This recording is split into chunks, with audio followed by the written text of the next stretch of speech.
Snow met Seren Halveth halfway up her boots, swallowing each step with a soft, betraying crunch. The path into Thornhollow was more suggestion than road, a pair of half-erased ruts leading between frost-capped pines. She tugged her cloak tighter at the throat and shifted the weight of the satchel on her shoulder, feeling glass vials clink softly inside. The air here was different, thin and sharp, threaded with a stillness that wasn't just winter quiet, too quiet. Villages made sounds, even in the cold. The ring of tools, a dog's bark, a child's laughter. All she heard was the wind. Seren stopped on the ridge just before the village. Thornhollow lay in a shallow valley, its rooftops bowed under heavy drifts, chimneys coughing only the faintest threads of smoke.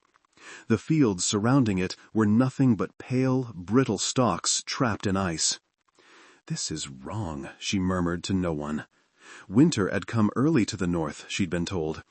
That was why she'd come.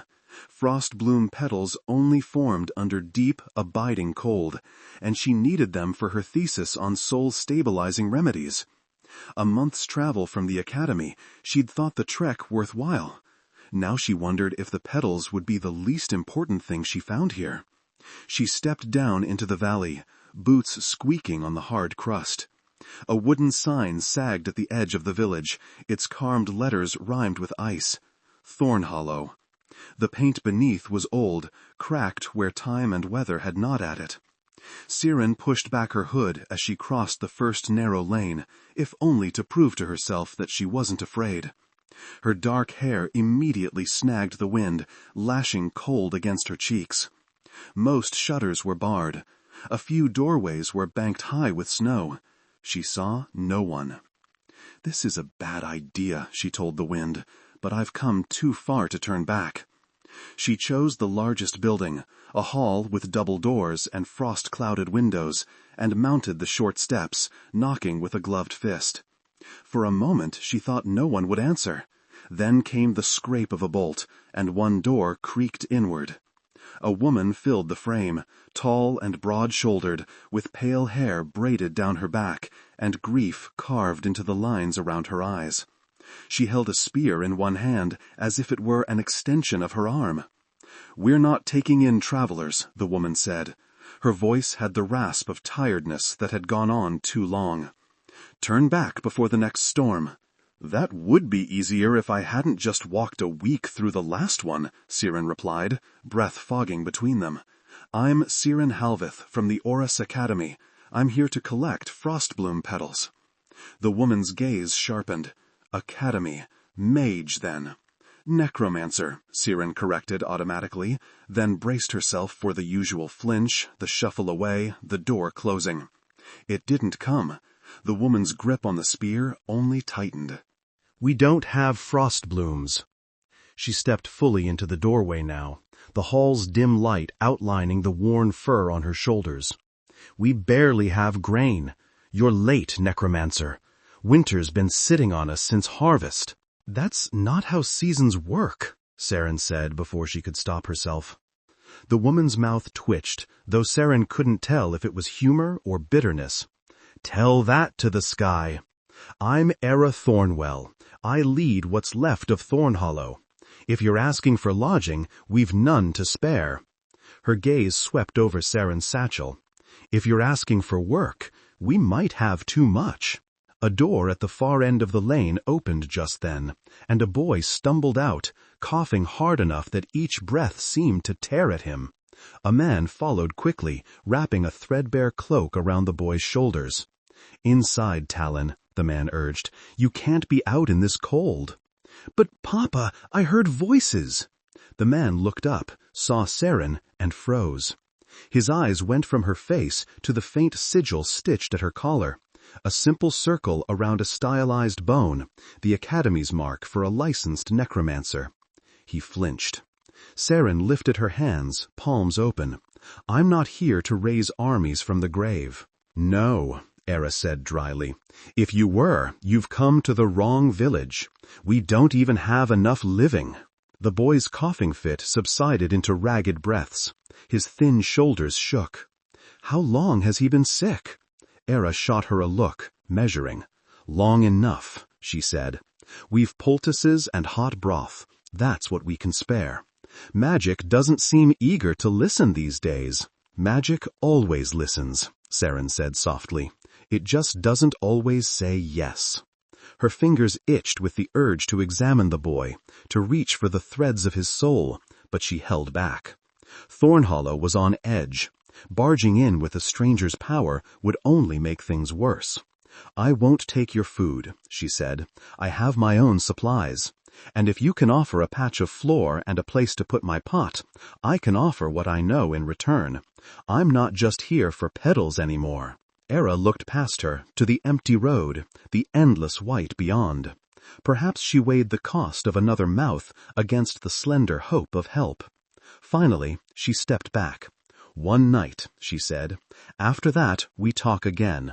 Come in before your teeth freeze. The hall smelled of smoke, fatigue, and too many bodies in too small a space.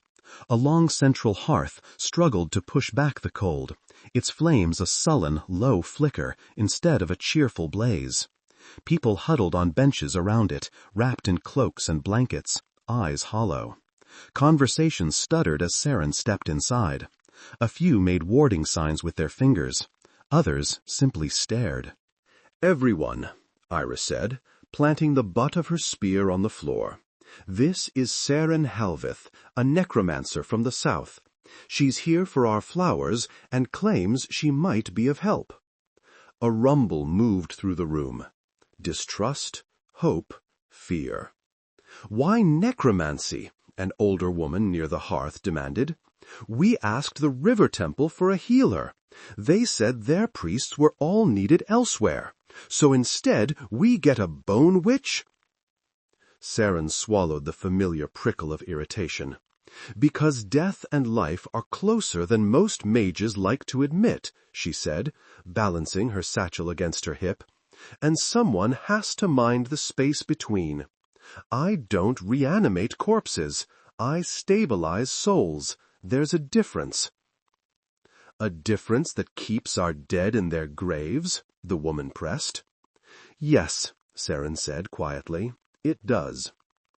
A man rose from a bench near the far wall, arms thick with muscle, his beard stiff with frost that hadn't entirely melted. Soot smeared his face and hands, as if he'd come straight from a forge that no longer had enough coal to burn properly. Brannock, he said, by way of introduction. His gaze was level, not hostile, but hard. If you can mend souls, necromancer, can you mend the sky?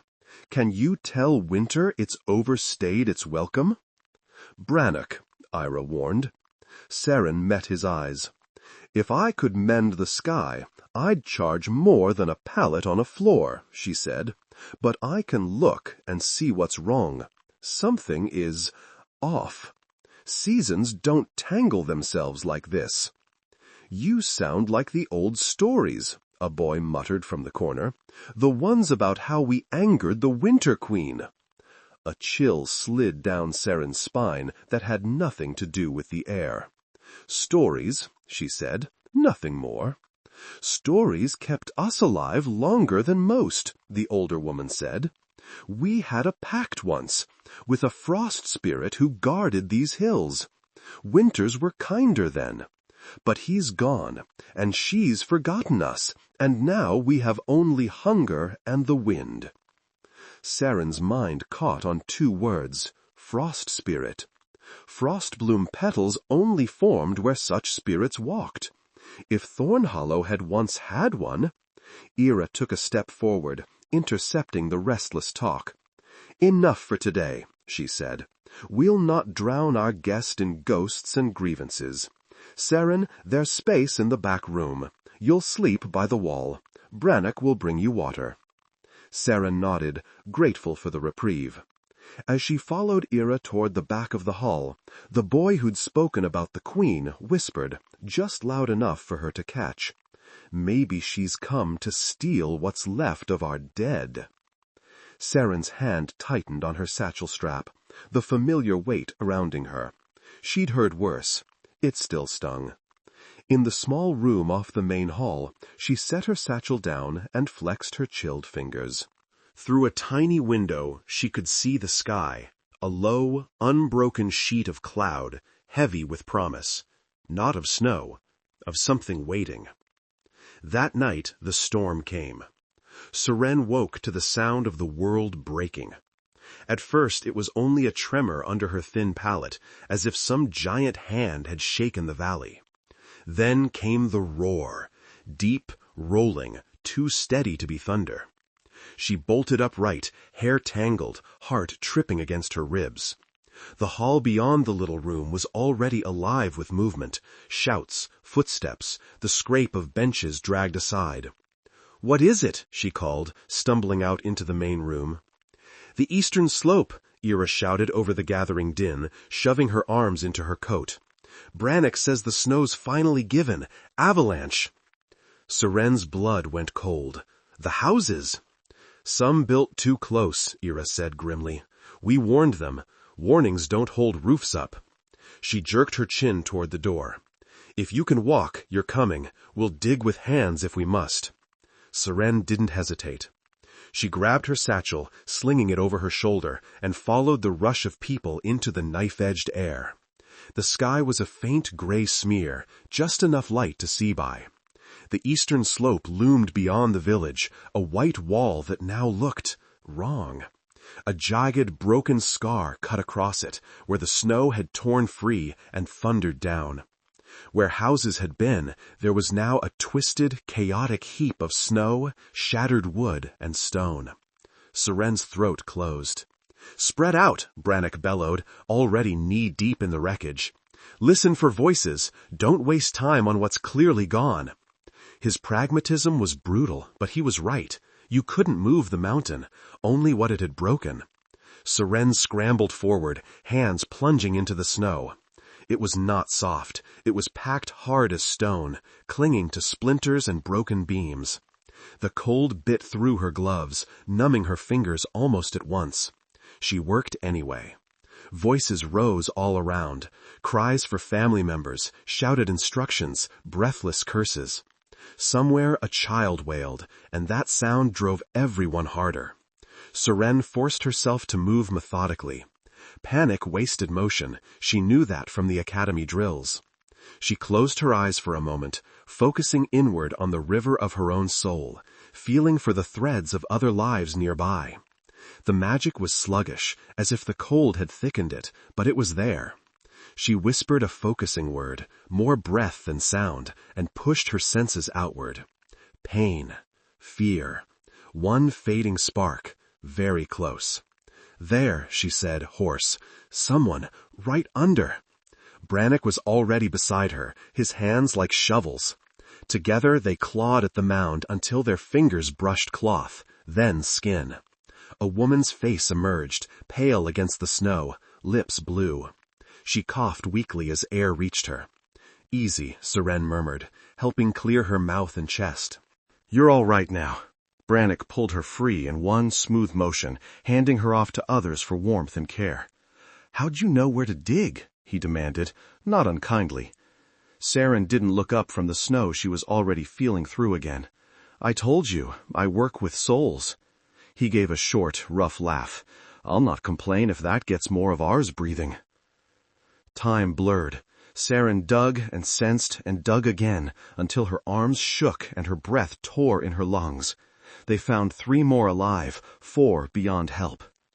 For those, Seren made herself pause long enough to murmur a gentle word over each still chest, smoothing the raveled threads of their souls so they would not snag on the world as they left it. A small kindness, sometimes the only one she could give.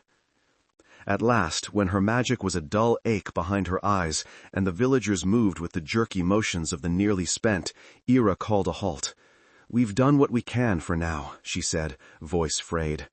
The rest we'll have to face when the sky is kinder."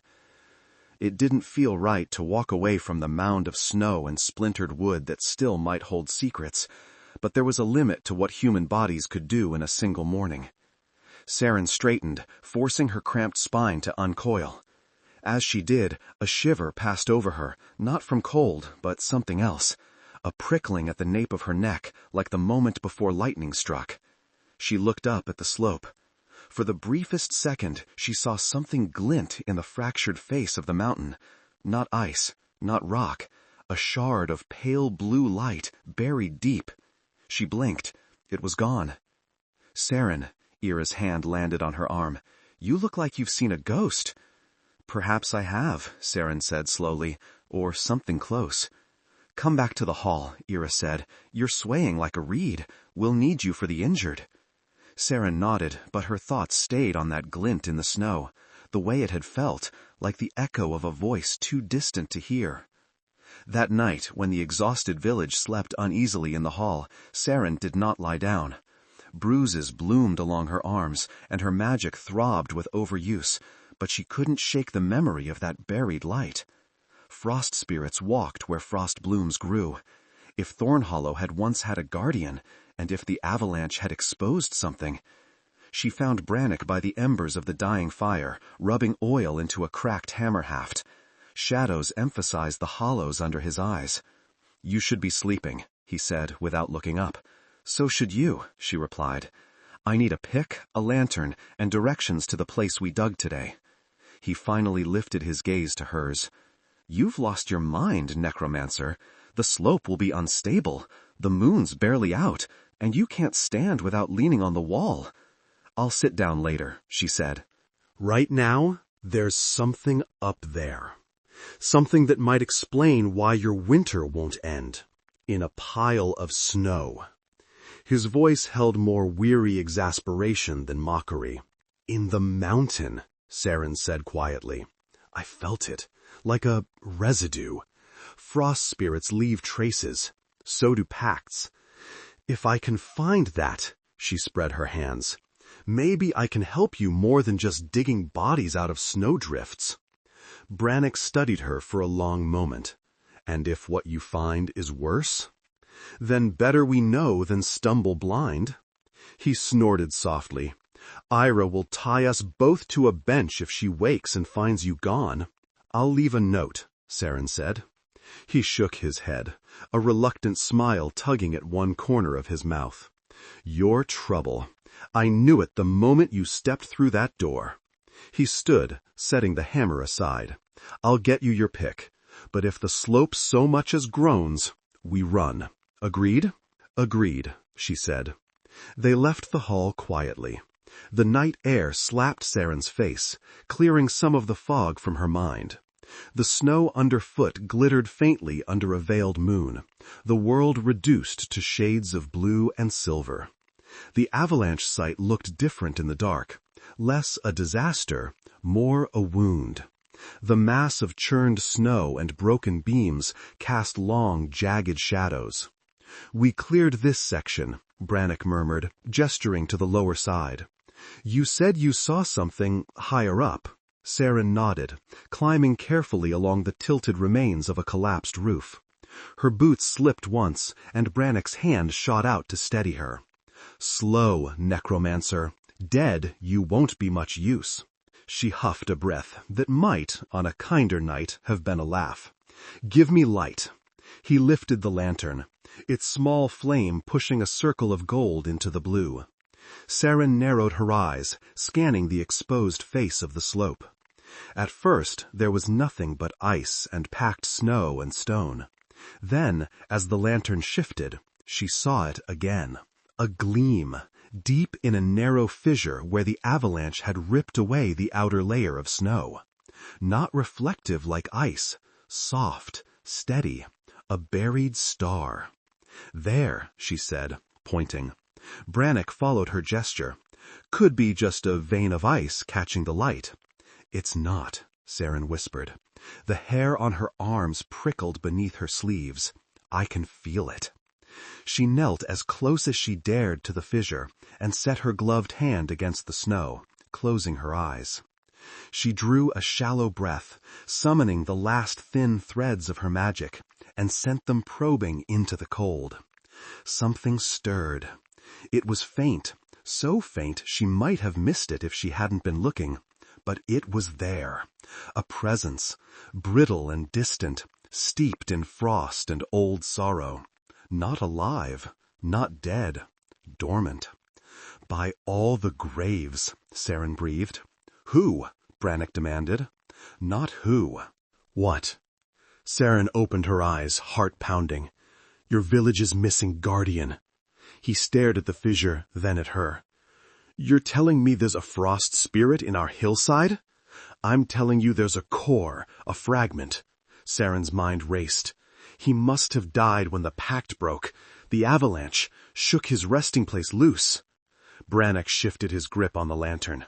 And you can do what with that information, exactly? Seren hesitated. The answer rose in her like an instinct, terrifying and exhilarating. I can try to wake him, she said. Not as he was, but enough to speak, enough to bargain, if he's willing. Brannock let out a low whistle. You want to call an ancient spirit back from the dead, in the middle of a cursed winter, in a village already barely hanging on? Yes, Seren said simply. You really are trouble, he muttered. Then quieter. What would it cost? Everything, she admitted. Or nothing, or something between. For him, for me, for all of you, she didn't say. Brannock looked back toward the sleeping village, then at the hidden glow in the ice. You'll do it anyway, he said, not quite a question. Seren swallowed. There's a chance this is why the Winter Queen hasn't looked at you for years. Your pact-bearer is dead. She thinks you're already finished. If he returns, she'll notice. She may not like it. And if we do nothing? Brannock asked. Your winter goes on, Seren said. He stood in silence for a long moment, breath fogging between them. Then he shifted the lantern into her hand and hefted the pick. Then we don't do nothing, he said. Tell me where to strike, necromancer. Carefully. We'll not bring the mountain down on our heads. They worked by thin lantern light, cutting a narrow path into the fissure, cutting away snow and ice with painstaking care. Seren guided Brannock where to avoid sudden shifts, listening with both her mundane ears and her magic for the groan of stressed stone. At last, the pick rang against something that was neither rock nor frozen earth. A clear, resonant chime shivered through the air. Stop, Seren said quickly. Brannock lifted the pick away. They cleared the rest with gloved hands, hauling aside the loosened chunks of ice. As they worked, the lantern's light fell on what lay within. Nestled in the heart of the mountain was a crystalline shard, no larger than Seren's two hands pressed together. It glowed with a soft, inner light, pale as moonfire, its surface etched with delicate, branching patterns like frost on glass. The presence beneath Seren's skin, faint, slumbering, quivered. She couldn't help it. She reached out, fingertips hovering just above the crystal surface. Are you sure this is wise? Brannock asked quietly. No, she whispered. But wisdom may not be what you need right now. The cold rolling off the shard wasn't like the air around them. This was deeper, older, the kind of cold that carved valleys and stilled rivers. It burned her glove as if she'd pressed it against dry ice. She drew a sharp breath, steadied herself, and let her hand settle fully on the crystal. For a heartbeat, nothing happened. Then, like a breath drawn for the first time in a very long time, the world shifted. Seren's vision went white. The mountain vanished, the night air, Brannock's distant curse. She stood instead in a world of endless snowfields under a sky full of pale auroras. The cold here was not cruel. It was clean, crystalline, threaded with distant music. In front of her stood a figure made of frost and moonlight. He was tall, with hair that seemed carved from ice, shot through with faint glimmers of blue, and eyes like the heart of a glacier. His features were delicate and sharp all at once, and his expression was one of profound confusion. "Who calls?" he asked, voice like wind over snow. Seren's heart slammed against her ribs. She knew, somewhere distant, that she was standing in Thornhollow's mountainside, hand on a crystal. But this was the echo, the soul space where frost spirits lived and died. "I'm Seren Halveth," she whispered. Her voice seemed small in the vastness. "I'm a necromancer." He flinched, faintly, at the word. "You are not of the Queen." "No," she said quickly. "I'm not. I'm of the living, and I think you are too, or you could be." He looked down at his hands, flexing them, as if expecting them to shatter. "I remember snow. I remember a village. I remember quiet. A long, long quiet." He raised his gaze to hers. "Who are you to pull me from it?" "I'm someone who walked into Thornhollow and found it dying," Seren said. "The villagers say they once had a frost spirit guardian, someone bound to a pact that kept winter's kind. They say he's gone." Something like pain flickered across his features. "Thornhollow. Yes, I knew that name once. I held the wind from their doors. I carved the paths of their storms." His eyes clouded. "And then I did not. The Queen—" He broke off, as if the memory itself burned. "The Winter Queen," Seren said softly, "is Cedra of the Pale Veil." His jaw tightened.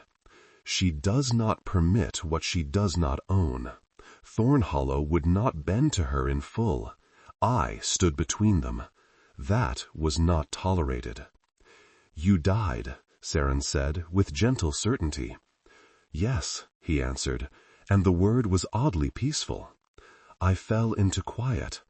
I thought I would stay. Why did you wake me, necromancer?" "Because your village needs you," she said.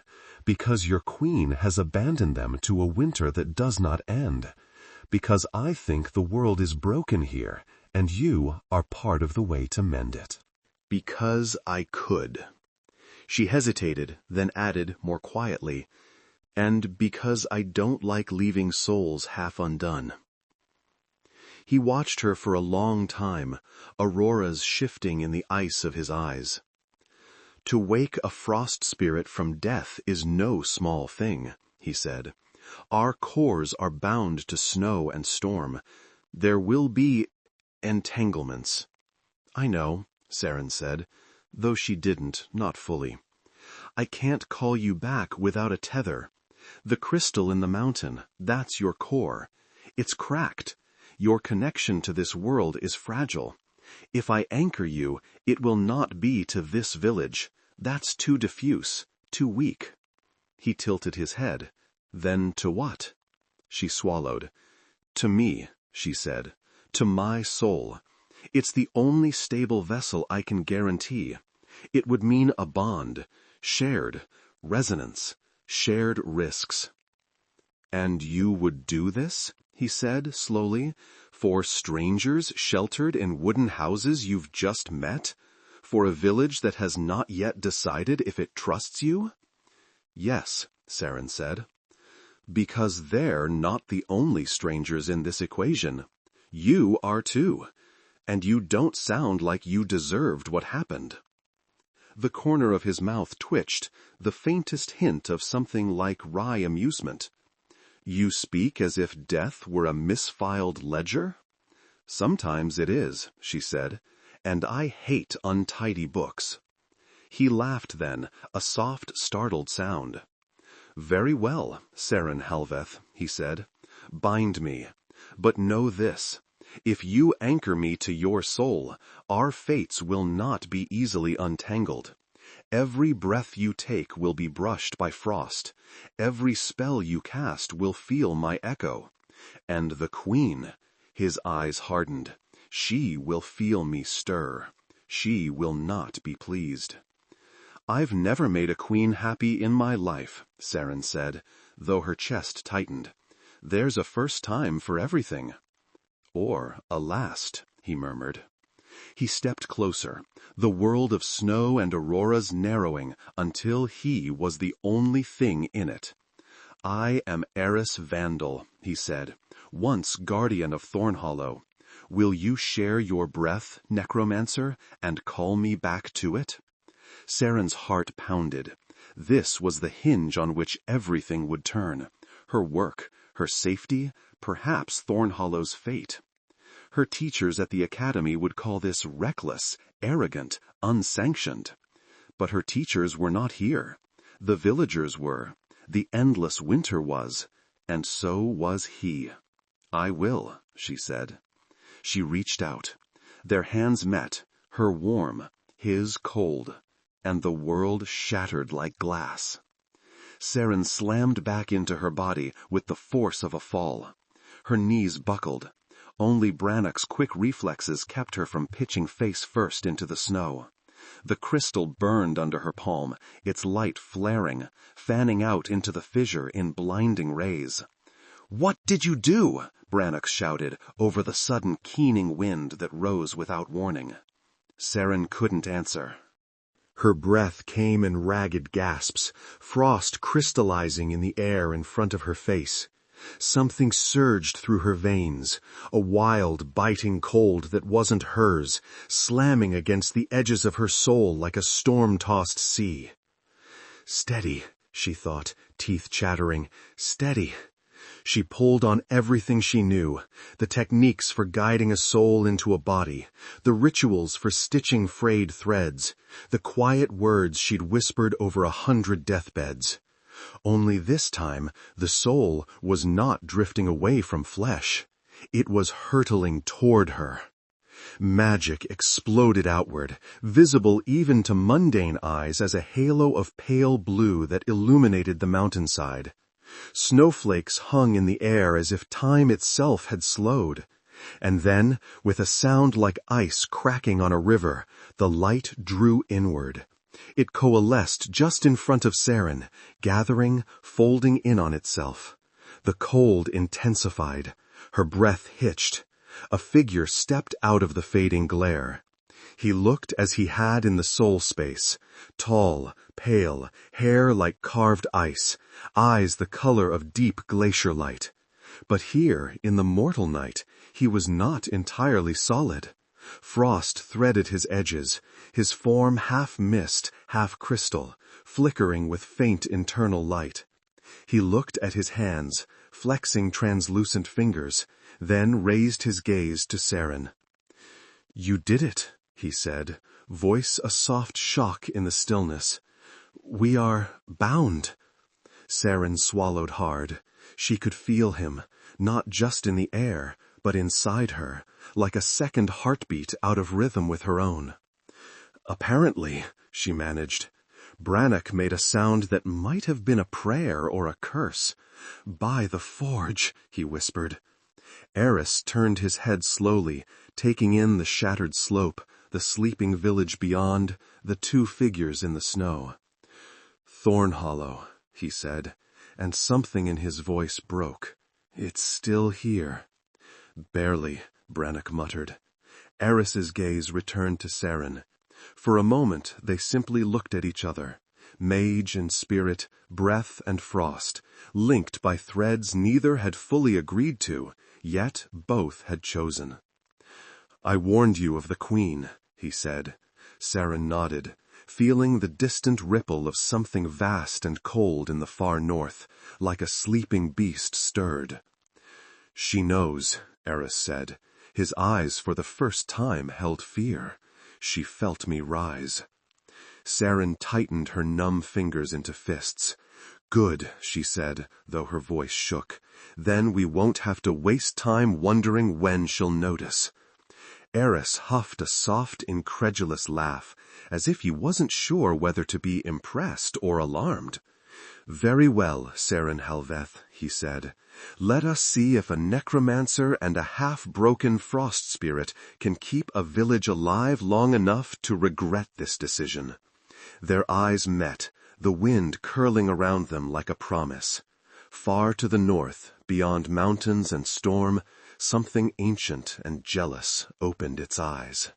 The first rays of dawn struggled to penetrate Thornhollow's ever-present haze of winter, casting only a pale gray glow across the village.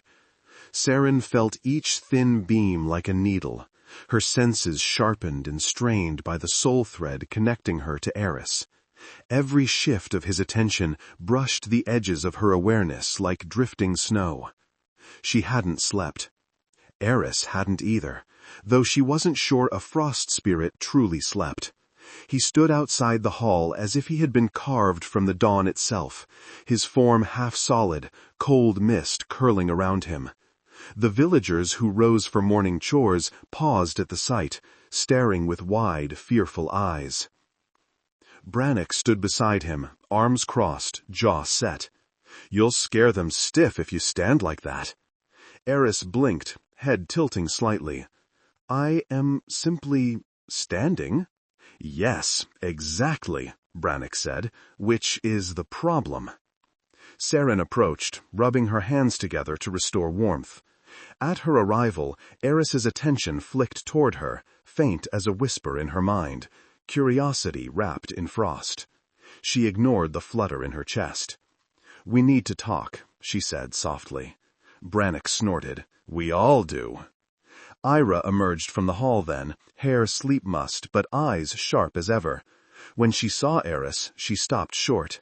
Her hand tightened on the spear she'd grabbed out of instinct, though she didn't raise it. "So," Ira said, voice low, "it's true." Aeris inclined his head, respectful despite the crystalline authority he radiated. "I am Aeris Vandel. I once kept your winters tame." "And now?" Ira murmured. "By her doing." She nodded toward Seren. "And bound to her, so I'm told." Aeris nodded once.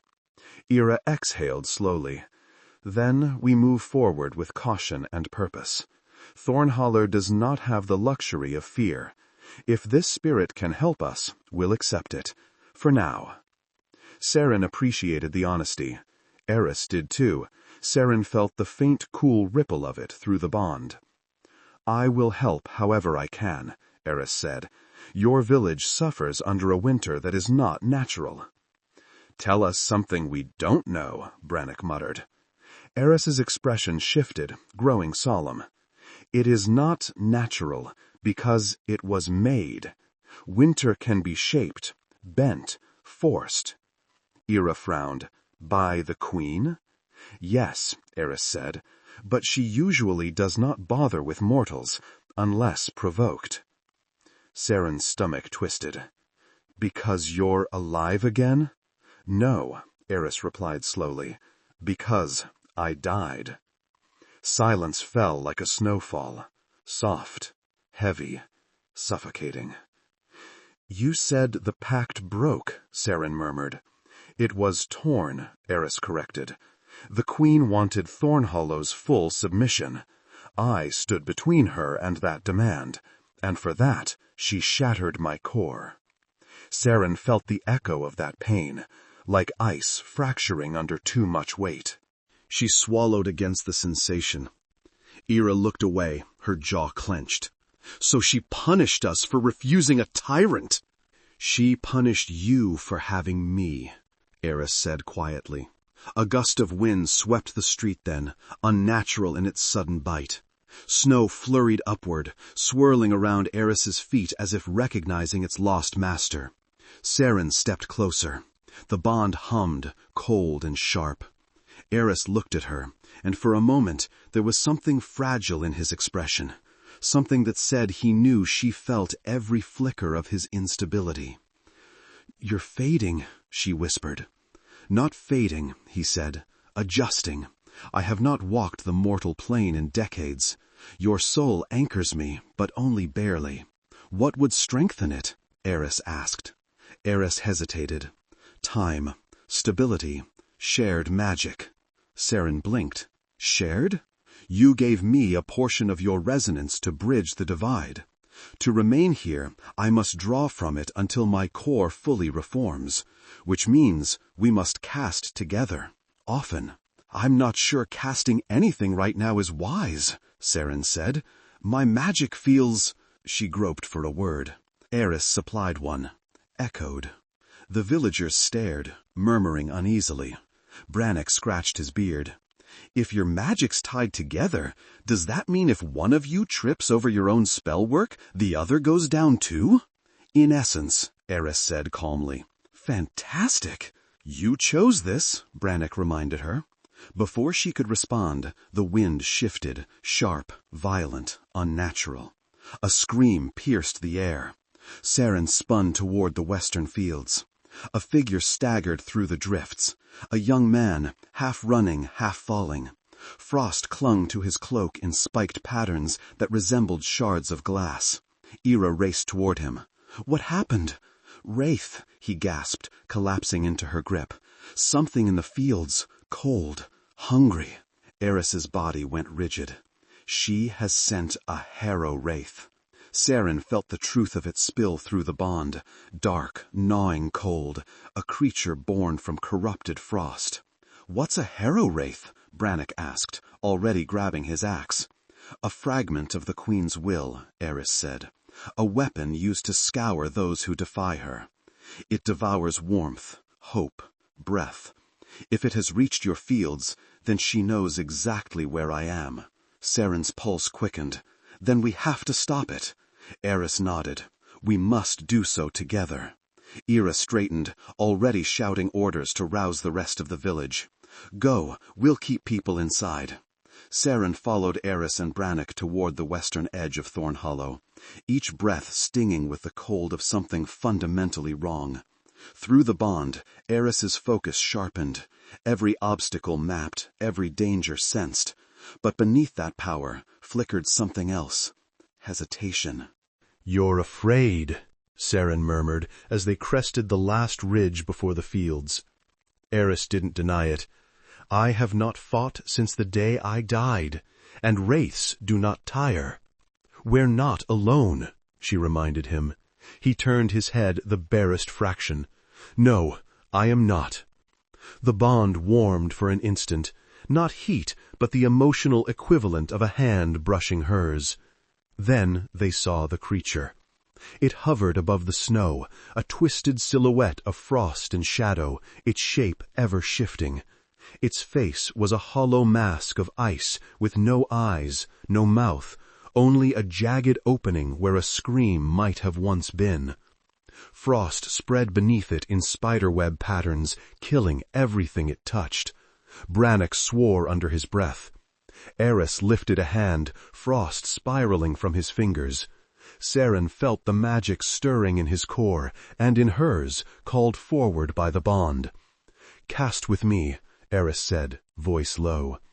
Seren nodded, grounding herself. Together they spoke a word neither fully understood, an instinctive joining of magic that sent a pulse of pale light slashing across the field. The wraith recoiled, shrieking in a sound that wasn't sound at all, but pressure, vibration, agony. The bond flared, white-hot, icy cold, overwhelming. Seren staggered, nearly losing her footing. Aeris caught her arm, his touch cold enough to burn. "Steady, you must not break focus." I'm trying." The wraith lunged. Brannock charged with a roar straight from the forge, bringing his axe down across the creature's flank. The blade passed through, slowed but not stopped. Frost exploded outward, coating his arms in rime. Seren's heart lurched. "Brannock!" "I'm fine," he grit out, breath steaming violently. "Hit it again." Aeris raised his hand. Seren mirrored him, feeling the magic thread between them stretch and braid. They cast again, this time a wave of shimmering frost that crashed over the wraith like a frozen tide. The creature screamed, its form fracturing around the edges. But it didn't fall. Instead, it surged forward, aiming directly for Seren. Aeris moved without thought. He placed himself between her and the wraith, frost bursting from the ground at his feet. The creature struck him full force, its corrupt magic clawing into his half-formed body. Aeris gasped, a raw, tearing sound, and Seren felt it, sharp as a blade against her own heart. Aeris!" she choked. He staggered, but didn't fall, his form flickering dangerously. The wraith clung to him, draining frost from his core. Seren felt it, draining her too. "Let go of him," she cried, thrusting both hands forward. Her magic surged, not just hers, but theirs, drawn through the bond like a torrent through a widening crack. It flooded the field in a burst of blue-white brilliance. The wraith shrieked as its form shattered, fragments spiraling away on the wind before dissolving into drifting snow. Silence fell. Aeris collapsed to one knee, his form dimming, edges blurring. Seren dropped beside him, gripping his shoulders. "Aeris, look at me. Stay with me." His eyes opened slowly, luminous but fading. "You called too deeply. I drew too much. I am sorry." "Don't apologize," she said fiercely. "You protected me." He blinked, slowly, as if learning the movement again. "You are my anchor. If you fall, I fall." "And if you fade," Seren whispered, "so do I." Footsteps crunched across the snow. Brannock approached, frost cracking on his arms but otherwise steady. "Well," he said roughly, "if that's her first attempt to kill us, we're in for a charming season." Seren managed a huff of breath that wasn't quite a laugh. That was her testing us. Aeris's gaze shifted northward, and she will not be pleased with the result. Seren felt it then, through Aeris, through the bond. A distant, icy fury awakening, stretching, turning its attention toward Thornhollow. A cold older than winter. Older than death. "She knows you're alive," Seren whispered. Aeris nodded, each motion heavy. "And now, she knows you are the one who brought me back." Seren's breath misted in the air. "We need to prepare," she said. Aeris's eyes met hers, frostbright and solemn. "We need more than that," he murmured. "We need the truth about why she killed me, and why she wants Thornhollow frozen beneath her heel." The wind rose, howling through the fields like a warning. And Seren understood. This was only the beginning of the Queen's wrath. Snow fell in fine, glittering veils the morning after the wraith attack.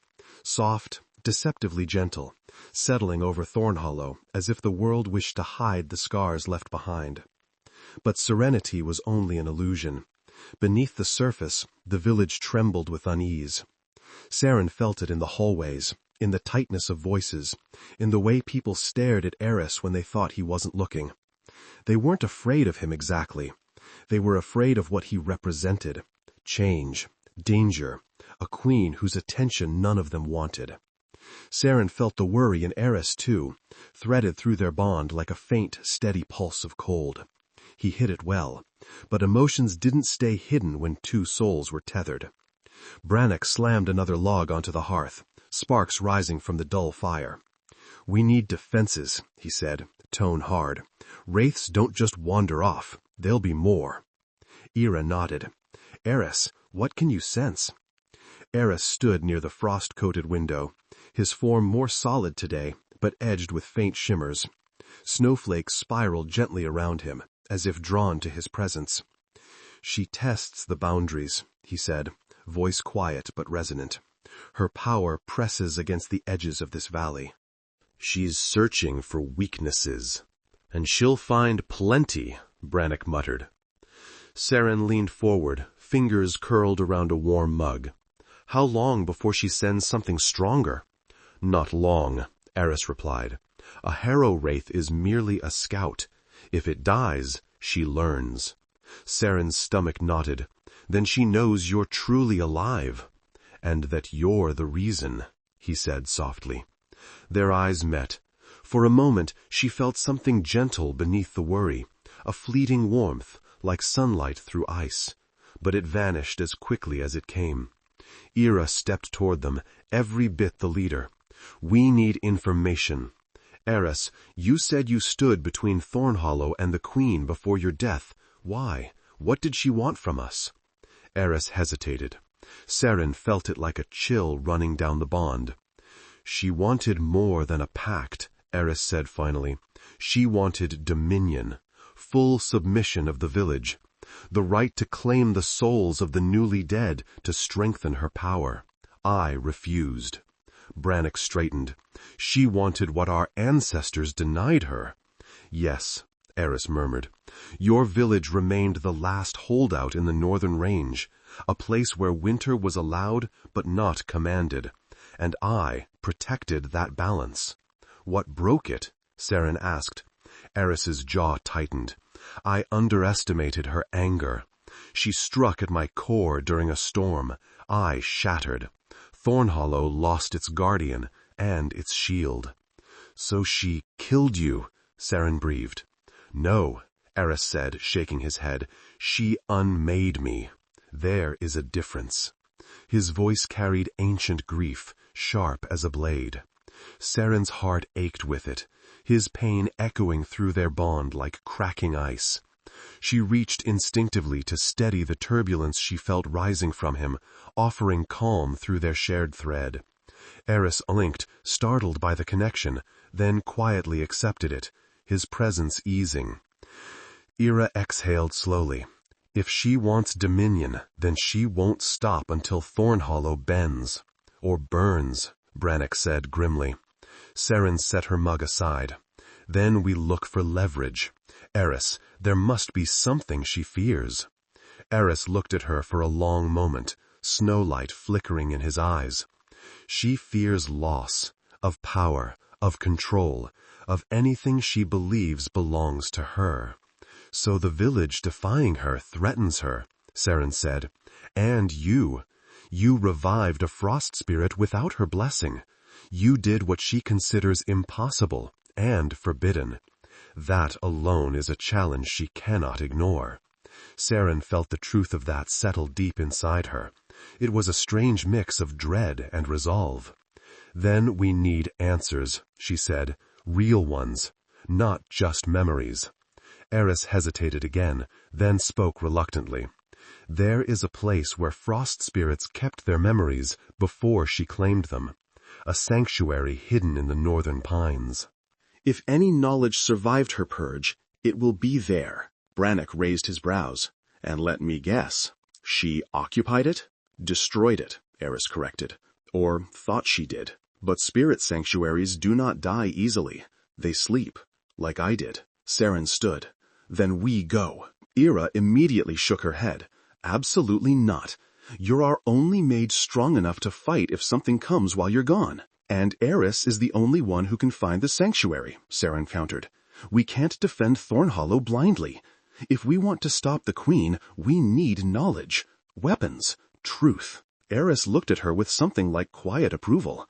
I can lead us there, if you anchor me. Anchor? Brannock scowled. That sounds like fancy mage talk for danger. It means I stay near Seren, Aeris explained. The farther I stray, the weaker I become. My core is mending, but slowly. Seren felt a faint tug in her chest whenever Aeris moved more than a few steps away. Subtle, but unmistakable. We won't be gone long, Seren assured Ira. Just far enough to reach the pines. Ira's jaw worked. If things go wrong, they already have, Seren said gently. The hall fell silent. Finally, Ira sighed, defeated. Take Brannock. Absolutely not, Brannock protested. Absolutely yes, Ira said. You're the only one stubborn enough to keep them alive. Seren smiled faintly. He's not wrong. Brannock grumbled, but didn't argue further. Within the hour, the three of them set out, wrapped against the biting cold. Aeris drifted at the front, his form causing snowfall to curl in unnatural spirals around them. Seren stayed close, not simply because she had to, but because the bond guided her, tugging gently whenever she moved too far from him. The forest deepened quickly, pines crowding overhead. Branches sagged with frost, some carved with faint crystalline runes. Aeris paused to read with his fingers. What do they say? Seren asked. Aeris's expression darkened. Warnings. From a time before the queen ruled winter. His voice was distant, hollowed by memory. Brannock nudged him. And is the warning still relevant? More than ever. As they walked, the bond between Seren and Aeris shifted, not painfully, not overwhelmingly, but with a growing clarity. She could feel when his attention flicked to the trees, when his wariness sharpened, when old memories surfaced like shards of ice. And he could feel her, too. At one point he paused, turning toward her. "Your heart is unsettled," Seren flushed. "Because we're heading directly toward the domain of the one who wants us dead. And because you fear what you will find," Aeris added gently. "For me," she hesitated. "Yes." Brannock pretended not to hear them, though his shoulders tensed. Aeris stepped closer, his form softening at the edges. "Do not fear for me, Seren Halveth. I have already died once. What awaits now cannot be worse." Her throat tightened. "That's not comforting." He blinked. "I meant it to be." Despite the fear curling inside her, she found herself smiling. By midday they reached the Pine Vale, a vast, ancient forest where the snow had a faint blue tint, as if reflecting light from beneath. "This is it," Aeris murmured. "The sanctuary lies somewhere within. I can feel echoes, but faint." They moved deeper, following trails Aeris seemed to sense more than see. Seren shivered as the air grew unnaturally cold, heavy with a presence older than any kingdom she'd studied. Then, through the trees, she saw it. A ring of towering ice pillars, half buried in snow, each carved with spirals and sigils glowing faintly beneath layers of frost. The space within them hummed with a strange, low resonance. Aeris stopped dead. Seren felt a wave of emotion crash through the bond. Grief, nostalgia, awe, pain. "This was my home," he whispered, "before the Queen took everything." Brannock looked around. "Looks abandoned." Aeris nodded. She broke it, but not fully. Seren knelt beside one of the pillars, brushing frost away. Beneath the ice, she could see faint shapes, figures, faces, memories frozen in crystal. "Aeris," she whispered, "these are spirits?" "Fragments of them," he said softly. "Imprints, echoes of who they were." Seren swallowed hard. "The Queen destroyed this place? To erase them?" "And to take their power," Aeris finished. "But pieces remain." The bond hummed, restless, expectant. "Can you reach them?" Seren asked. Aeris closed his eyes. Not alone. Seren took his hands, cold, enveloping warmth, and the bond flared, bright and fierce. Images burst between them. Aeris standing beside other frost spirits, laughing as snow swirled above the treetops. The Queen's arrival, a figure of terrible beauty, her presence freezing the air. Aeris stepping forward, defiant, protecting Thornhollow. Shattering. Seren gasped, knees buckling. Aeris steadied her, though he trembled too. Brannock swore under his breath. "Are you two all right?" "No," Seren whispered, "but we found what we needed." Aeris opened his eyes. "The Queen fears free spirits. She binds them against their will, but she cannot control a spirit who chooses their bond." Seren's breath caught. "You mean us?" Aeris nodded slowly. "Our bond is not one she understands. It defies her power." Brannock frowned. "And that helps us how?" Aeris looked toward the north, where a distant chill pulsed like a heartbeat. "Because it means she will come for us, herself." Seren stared at him. "Aeris, this is the turning point," he said quietly. "She cannot risk another spirit breaking free. She will attack Thornhollow directly." Snow drifted through the silence. "But now," Aeris continued, lifting Seren's hand gently, "we know something she does not." "What's that?" Seren whispered. "That, together," Aeris said, "we are stronger than the sum of our magic, because I have chosen this bond, and so have you." Seren's heart thundered. Brannock cleared his throat loudly. "I'll just pretend I didn't hear that." Aeris didn't look away from her. "The queen can break a spirit's core," he said softly, "but not a choice freely made." Snow spiraled higher around them, swirling like an unseen force gathering strength, and Seren understood. The queen's wrath was coming. But so was the truth of the bond tying their souls together. Act 3 closed not with fear, but with resolve. The storm announced itself long before it reached Thornhollow. A low, rolling pressure settled over the valley, thick as a held breath. Animals hid. The wind stilled. Even the snow seemed to pause, suspended in the air, as if listening. Seren felt it through the bond first. A tremor deep in Aeris's core, sharp and cold as cracking glass. "She's coming," he murmured. They stood at the edge of the village, where the forest opened to a sweeping view of the eastern ridge. Brannock tightened his grip on his axe. Ira gathered villagers behind her, fear and determination mingling in her eyes. "What does that mean for us?" Seren swallowed hard. "It means we have very little time." The horizon darkened, not with clouds, but with something denser, an unnatural mass of swirling frost, moving with purpose. The air dropped another 10 degrees in an instant, turning breath to brittle crystals. Aeris placed a hand against one of the fence posts, steadying himself. Seren immediately felt his strain. His form flickered, crystal light dimming at the edges. "Aeris," she whispered, stepping closer. "What's wrong?" "She is pulling at me," he said through clenched teeth, "tugging at the remnants of my core, trying to unravel the bond." Seren grasped his arm, anchoring him instinctively. A surge of cold shot through her, but she forced herself not to flinch. "Stay with me," she said fiercely. "You're not hers." Aeris looked at her, the faintest tremor of fear in his ice-bright eyes. "She believes otherwise." The storm cloud mass was nearly upon them now, descending from the mountain pass like a tidal wave of frost.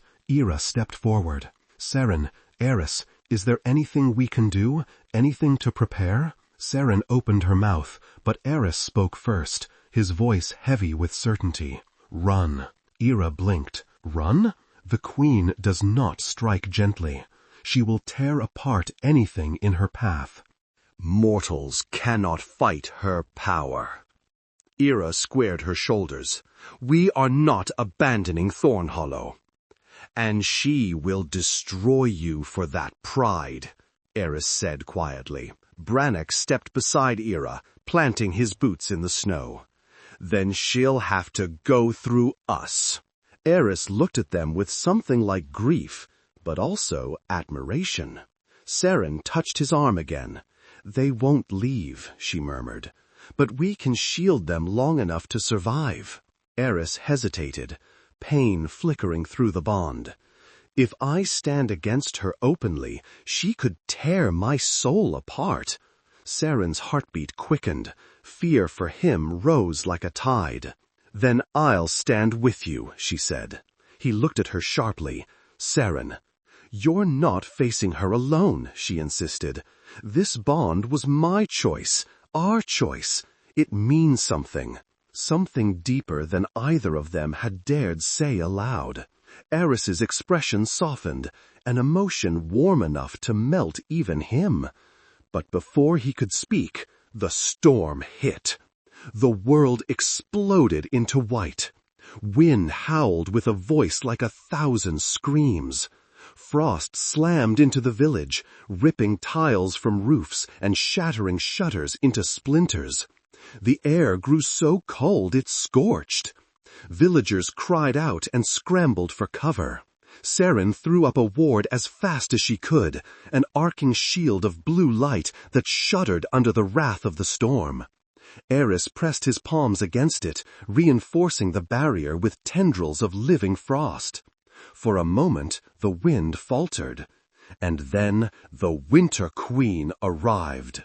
She coalesced from the heart of the storm, a tall, regal figure draped in flowing ice silk, her hair a streaming cascade of frost. Her eyes glowed a pale, deadly blue, her gaze locked on Aeris. then on Seren, and her lips curved into a slow, chilling smile. "So," she said, her voice echoing like shattering crystal, "my wayward frostborn rises again?" Aeris stiffened beside Seren. "Isedra," he said coldly, "you have no claim on me." "Oh, Aeris," her smile sharpened, "I claimed you the moment you were formed.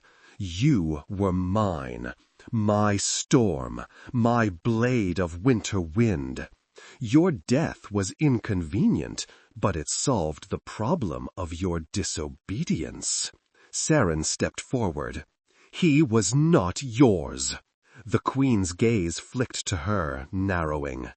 "And you, mortal necromancer, you meddle with threads far beyond your grasp."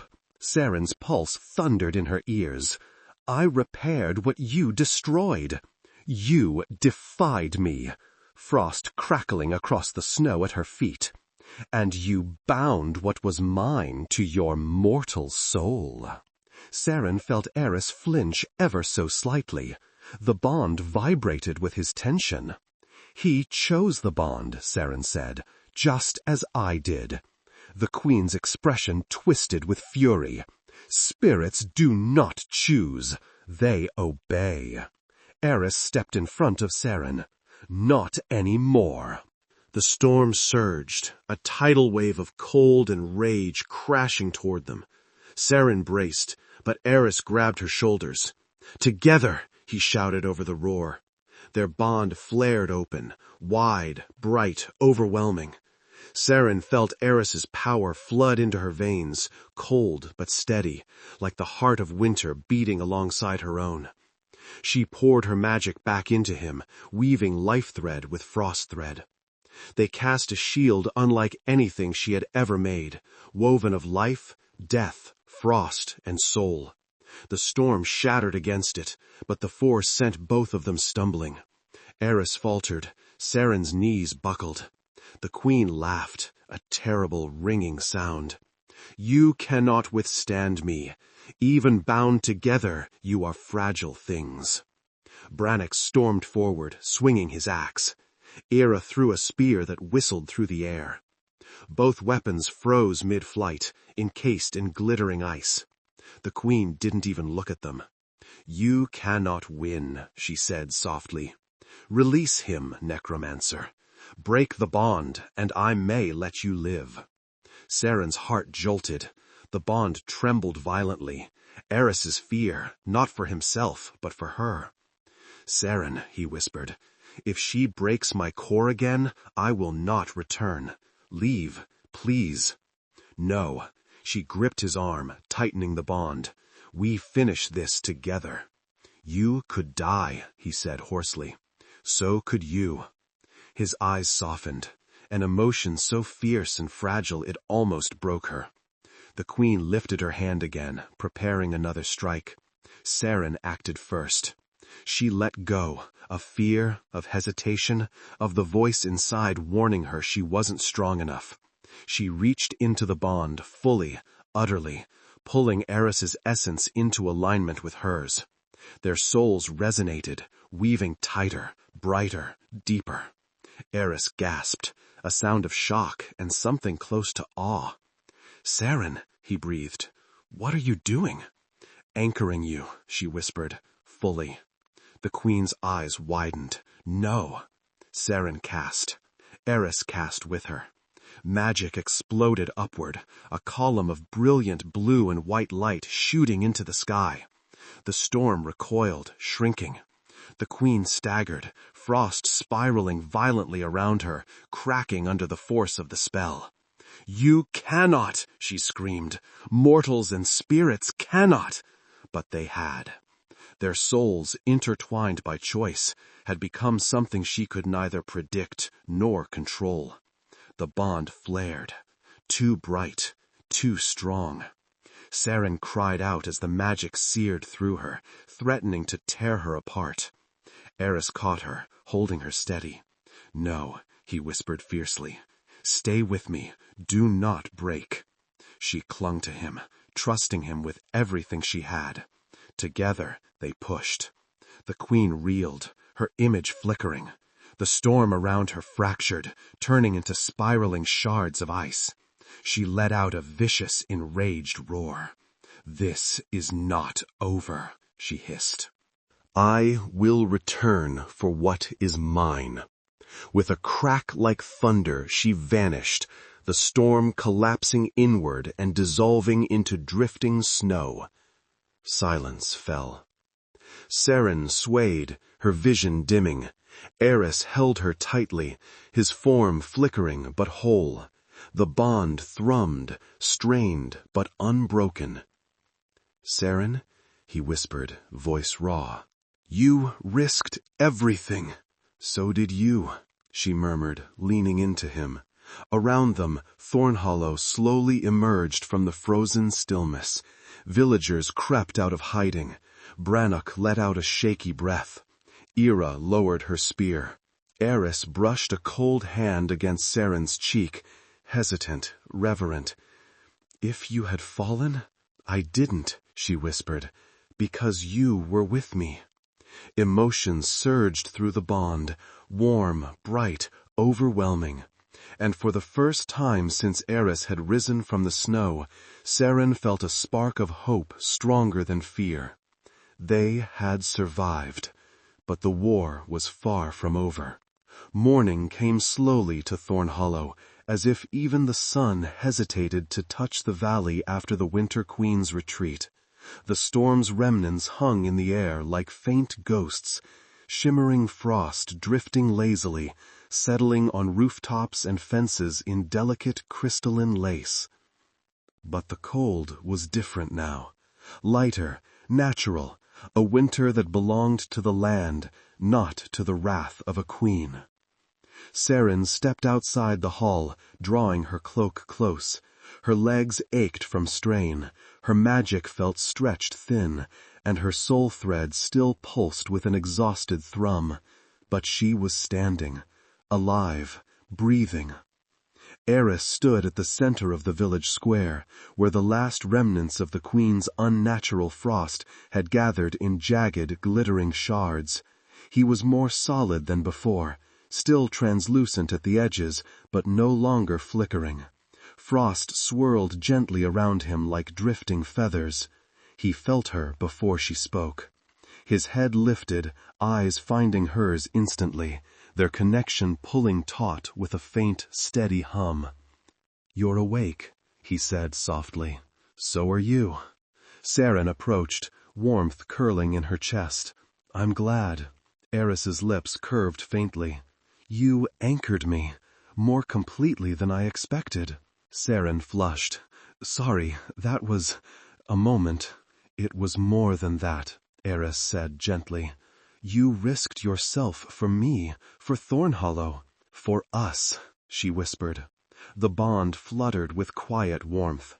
Aeris stepped toward her, closing the remaining distance. He lifted a hand toward her cheek, hesitating, hovering just shy of touching. "May I?" She leaned into his palm before he could withdraw. His touch was cool, almost soothing, not painful, not draining, just Aeris. "You feel steadier," she said. "I am steadier," he murmured. "Because of you. Because of what we chose." Seren exhaled a trembling breath. "Do you think she'll return?" Aeris's expression sobered, though not with fear. "Not soon. You wounded her pride, and, more importantly, you proved our bond is not something she can break. And once your core fully reforms, then she will lose what little claim she still imagines she has." Aeris's thumb brushed lightly against her cheek. "A frost spirit freely bound to a mortal? It is outside her understanding, and beyond her control." Relief washed through Seren, relief so intense her knees nearly weakened. Aeris steadied her with a hand at her elbow. "You should rest," he said, concerned. "I will," she promised. "Later." Before he could reply, Ira approached, her breath fogging in the crisp air. She looked exhausted, But she also carried something Seren had never seen on her face before. Hope. "Seren, Aeris," Ira said, her voice steadier than her tired stance. "The village owes you both more than we can express." "You owe me nothing," Seren said quickly. "That's where you're wrong," Ira said. "If not for you, Thornhollow would be buried under 10 feet of Queen's frost. If not for him," she nodded toward Aeris, "we'd have frozen long before you arrived. You gave us a chance to fight back." Brannock stepped forward next, arms crossed. "And you blasted a hole in the sky doing it. Reckless, terrifying, downright impossible, but well done." Seren smiled faintly. It felt strange and good to be spoken to with something like admiration instead of fear. Ira continued, "We know winter won't vanish in a day, but already the winds feel kinder, balanced." She paused. "Thornhollow will recover. Slowly, but we will." Seren nodded. "You deserve peace, all of you." "What about you?" Brannock asked. "The Academy will want you back, won't they?" The thought hit Seren with surprising force.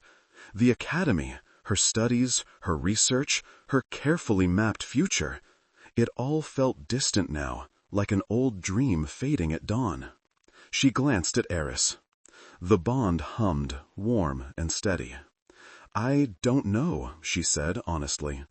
"I thought my purpose was at the Academy, but Thornhollow has become something else." Ira raised a brow. "You're welcome to stay. In fact, we'd be grateful for it." Brannock grunted. "A frost spirit and a necromancer walking around might make the Queen think twice before sending anything else our way." Seren laughed softly. "That's not the reason I'd stay." Aeris looked at her, emotion flickering across his icy features. Hope, uncertainty, something deeper and achingly gentle. Ira and Brannock exchanged a knowing look, then wisely stepped away. Seren and Aeris stood alone in the square as villagers continued gathering, clearing debris, rebuilding, healing. Life, slow, fragile, unmistakable, began to move again. Seren drew a breath. "Aeris, what happens now? To you?" "My core will heal," he said softly, slowly. "Your presence accelerates the process.